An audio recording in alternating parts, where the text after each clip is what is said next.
Professor Fred Sai has been at the forefront of a movement to institutionalize the right to reproductive health services and information. He was the co-founder of Ghana Planned Parenthood Association and later became the first African president of IPPF at the global level from 1989 to 1995. He was instrumental in setting up the Center for African Family Studies and the International Planned Parenthood Federation Africa Regional Office in Nairobi.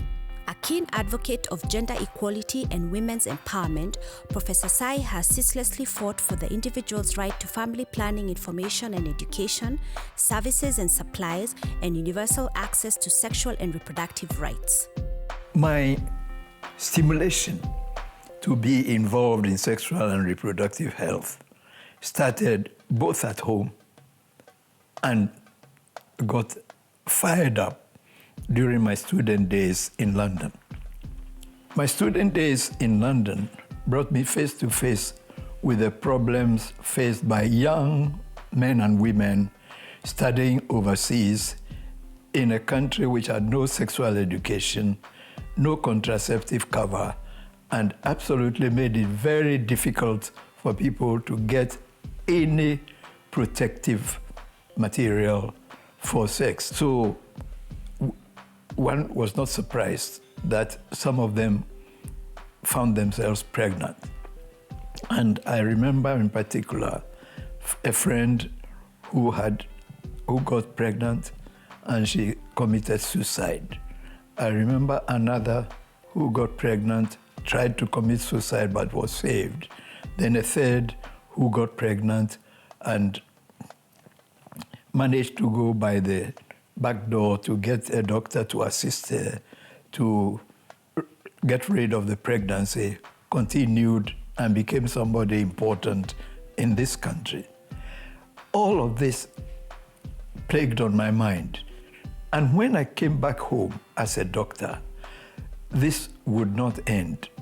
So I started actually doing something about helping the mothers of my patients to plan their lives better, and at the same time started thinking of how to get involved in family planning. And it was from there that then Dr. Bano's program came in, and I found an outlet for my voice and my actions.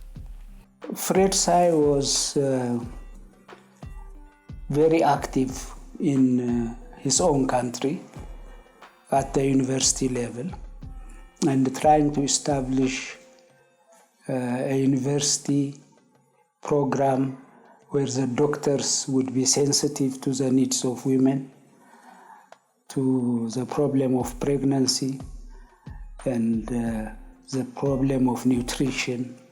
And with all that background, he was keen to help and assist IPPF programs. Fred Sai had been very active in family planning as a volunteer. And when he was assistant secretary, he had the opportunity to explain and interpret to the secretariat what we have been discussing and proposing in our board meetings in Africa. Professor Sai is a friend, a colleague with whom I have worked over the years. What I would say to him is, stay close to the African Regional Council. Stay close to IPPF and come out with your ideas and suggestions as you used to do in those days. Ideas to be implemented, ideas to fight for, including abortion, ideas to improve the quality of our service and the quality of our staff. Professor Sai played a prominent role in ensuring that family planning associations and their programs become part and parcel of the African scene. I would congratulate Professor Sai on the contribution he has made on Planned Parenthood Federation business in Africa and in the world, and in retirement wish him the best of luck and the continued contribution as an elder statesman of Planned Parenthood in Africa.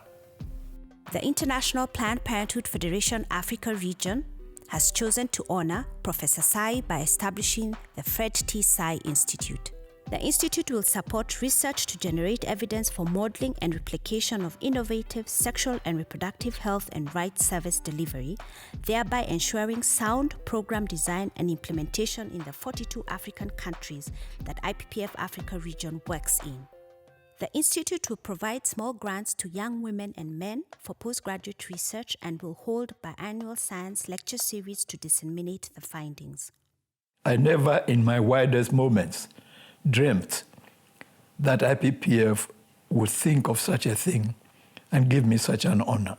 I'm overwhelmed to have been chosen as the person to whom IPPF will do this honor. I can't remember that IPPF has done such an honor in any of its regions or centrally to any of the volunteers that have worked with IPPF in the past. So I say thank you very much. It is a wonderful idea, and it sends a voice of IPPF to all of Africa that if you do something and do it well, you will be recognized and you will be remembered. Now to the Institute specifically, I think the idea of giving scholarships to people, fellowships to people, and being sure that it's 50-50, female and male, to research a major aspect of sexual and reproductive health in Africa is a wonderful and very much needed idea.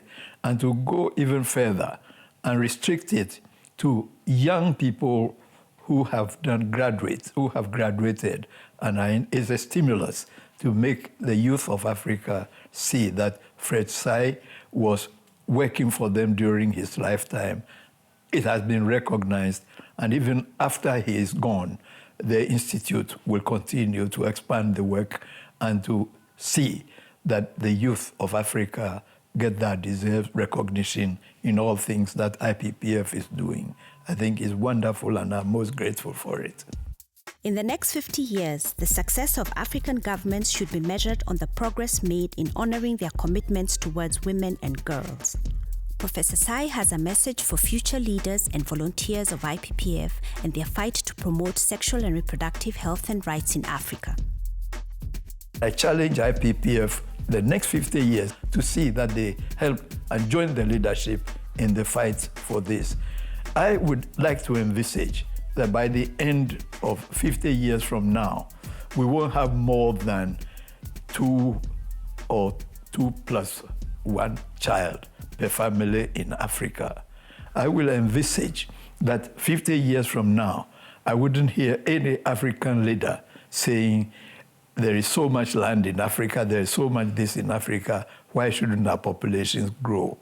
Yes, populations will grow, but populations that double in less than a generation are not populations that are growing sustainably. I'd like them to remember that a small man called Fred Sai from a village, a suburb of Accra, grew to respect girls and women and used that respect to pursue sexual and reproductive health in all its forms and all facets of it, and got an international scale recognition which made his voice heard.